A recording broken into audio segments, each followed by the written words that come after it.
I have talked with other Jehovah's Witnesses who do believe that sin is still possible in the new paradise earth.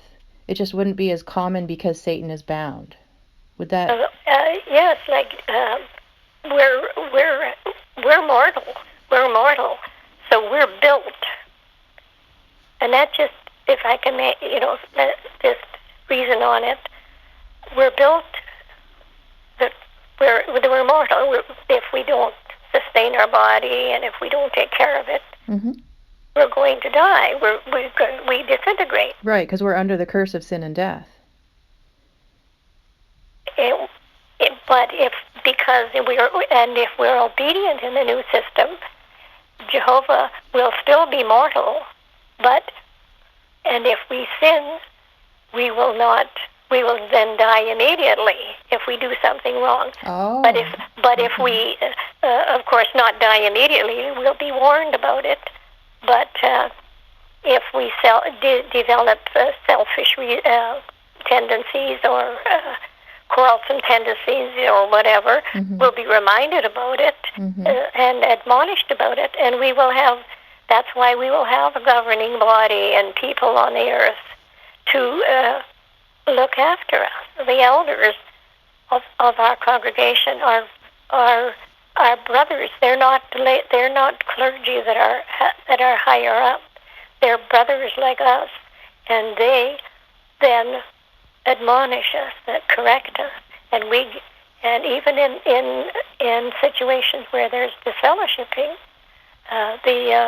the individual is warned several times. But if he or she wishes to carry on in the sinful state, then they have to be disfellowshipped, and that was the principle in the early Christian congregation too. Mm-hmm, yeah, and we do practice that in the Christian church, only it looks different, I think, than what you guys do from what I understand. So that same principle then applies in the congregation too, in the new world. So there will be disfellowshipping in There won't be disfellowshipping. There'll be admonition, obviously, and there, like death, when in Revelation, when it says, "Well, death will be no more," that is sinful death. That is under under Adamic sin. But the Bible also speaks about a second death. Oh. It doesn't talk about the second death being eliminated. Interesting. Okay. Wow. Okay. I hadn't heard that before. That's different. Well, there's expression that second death in Revelation. Yeah, there is. There's no mention of that being destroyed. Right. Okay. Interesting. And so that's how they interpret that. Okay. Can I ask about the? There's Satan is going to be destroyed. Satan and all his wicked angels. Mm-hmm. So there's going to be there's not going to be temptations then, and when you look around at the world,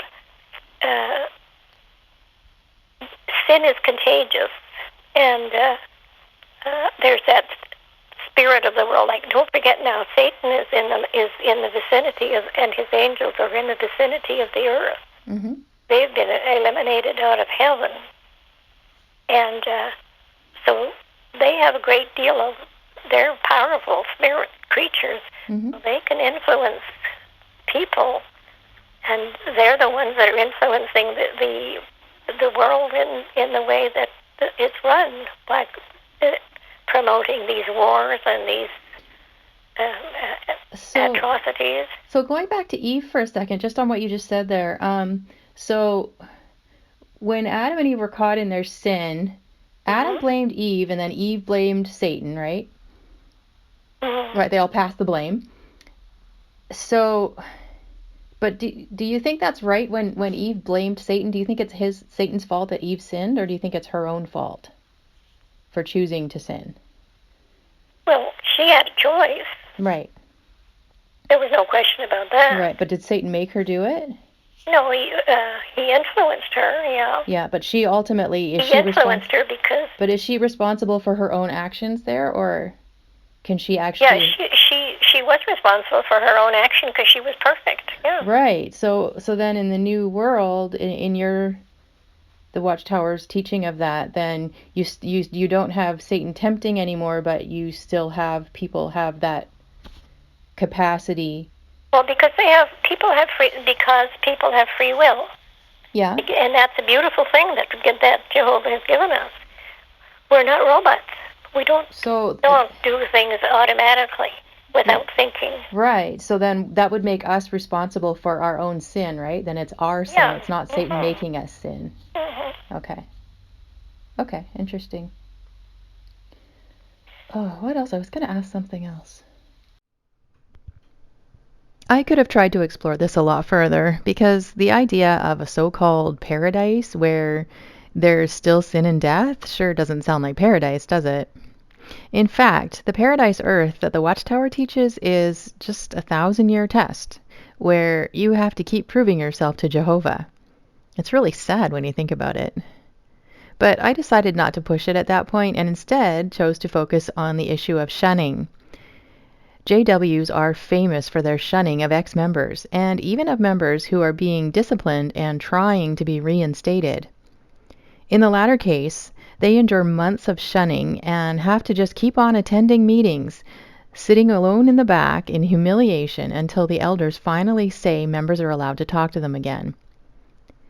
Ex-witnesses are labeled as apostates, and lies are often spread about them, like saying that they either left or were kicked out because of their desire to commit all kinds of horrible sins. And from time to time, that might be the case to one degree or another, but very often, people leave simply because they have begun to wake up and question the Watchtower's teachings and authority.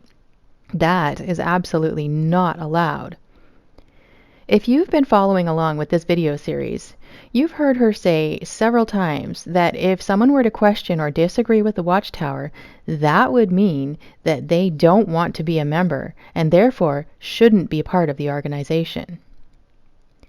I have to admit, I was surprised by her answer here because most JWs tend to downplay or even deny that they shun.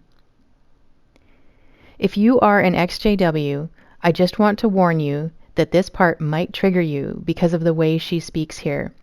She says some pretty cold-hearted, callous things and even chuckles at one point, which I found disturbing, though I have never been a Jehovah's Witness. See if I can, it was floating around in my head and now it's gone. Let me think for a second. That happens. Oh, yeah. That happens to me all the time. I want to say something. What was it? Oh, I remember. Good for you. Thank you. It's a victory. You remember it right away, not 2 days later. Or 3 o'clock in the morning, right? About the disfellowshipping. So you guys practice what I understand is called shunning. Well, shunning. I think that's an Amish word, or I think Amish do that, shunning. But no, shunning. Well, depends on how you look at it. But yeah, we don't have anything to do with the individual because, of course, the reason for that is that we're hoping by doing that individual then will turn around and realize the errors of their ways, or the seriousness of what he or she did. And it shows that we're not approving of it, because don't forget that that's what Paul said, that by associating with somebody, you're going along with it. You're saying, yes, I agree with them. So do you practice that with people that have left your congregation? I don't know anybody who's left our congregation. Oh, okay. Personally. Okay, but would you? I would hope that I could obey that. Okay, and what if it was like your son? that would be, that I say that I would really have to pray about that, and I would have to really work at that, yes. Yeah, because I mean, I have seen a lot of the news reports and whatnot of people who have been shunned by their organization, and they've committed suicide because they just questioned something, and so then they lost their whole family, all their friends, their job. Well, I've seen reports on different shows, on different documentaries, and the way they were presented as a Jehovah's Witness, I can tell that there was a lot of falsehood in there. A lot of what? Accusations. Sorry, I didn't hear that. A lot of what?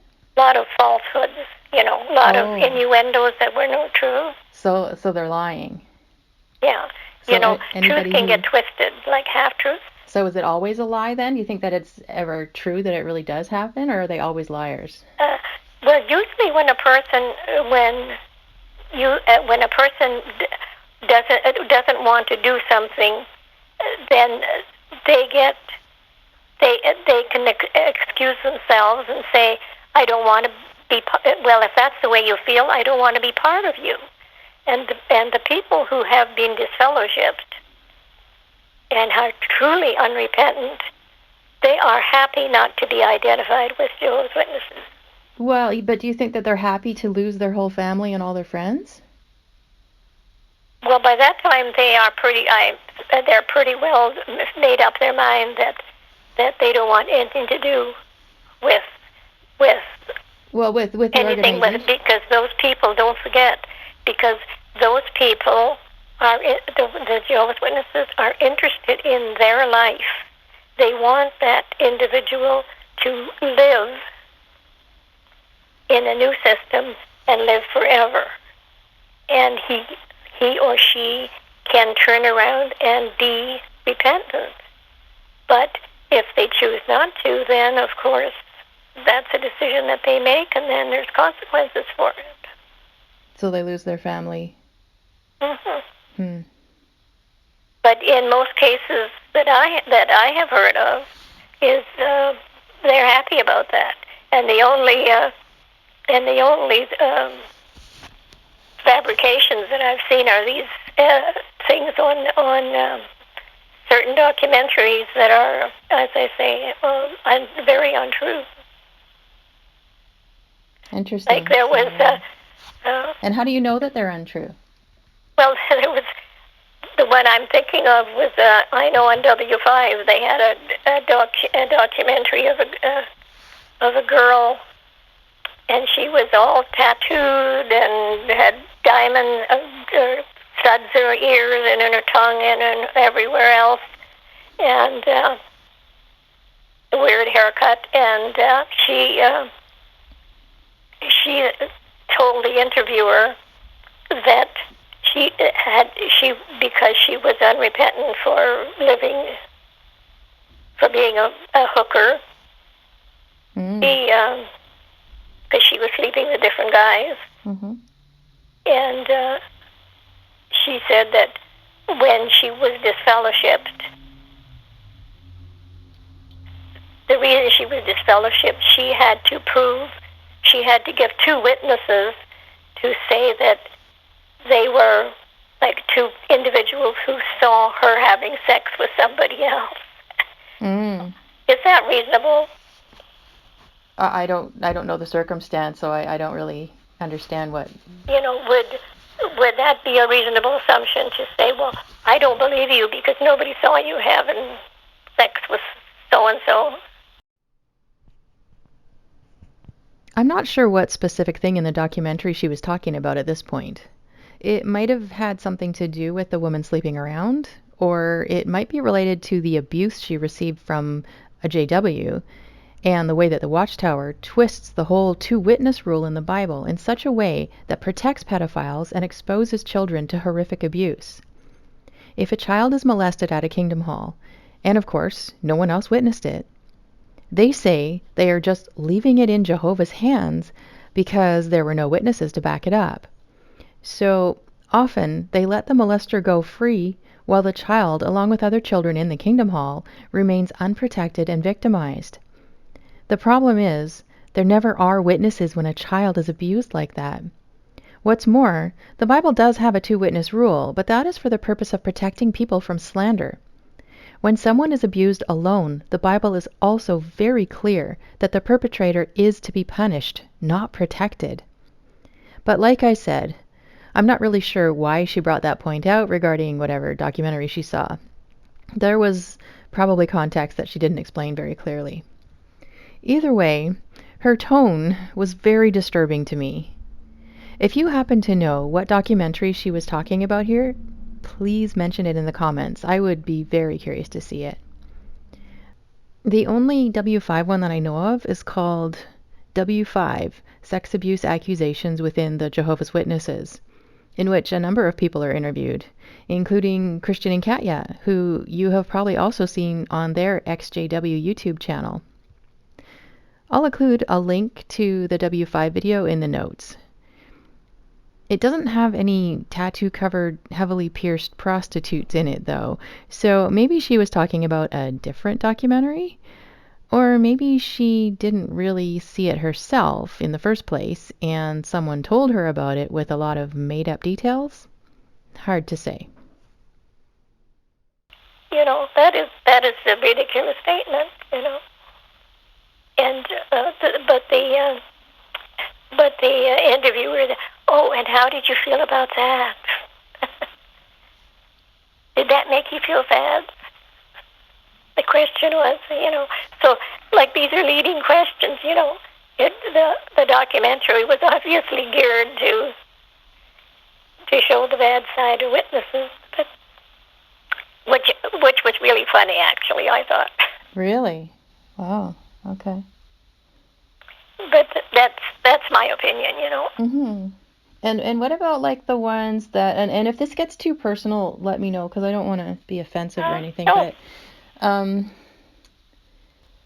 like the articles that have come out, the court cases and that kind of thing of children that have been abused by members of the congregation, including elders and people higher up.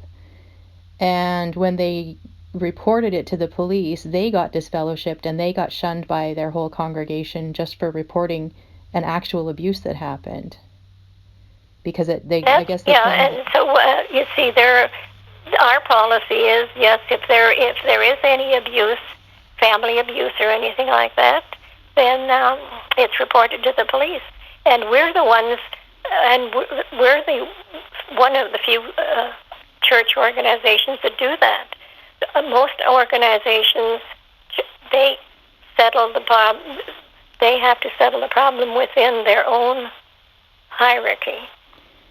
We don't do that. Have you ever looked into the Australia Royal Commission? The Australia what? Royal Commission.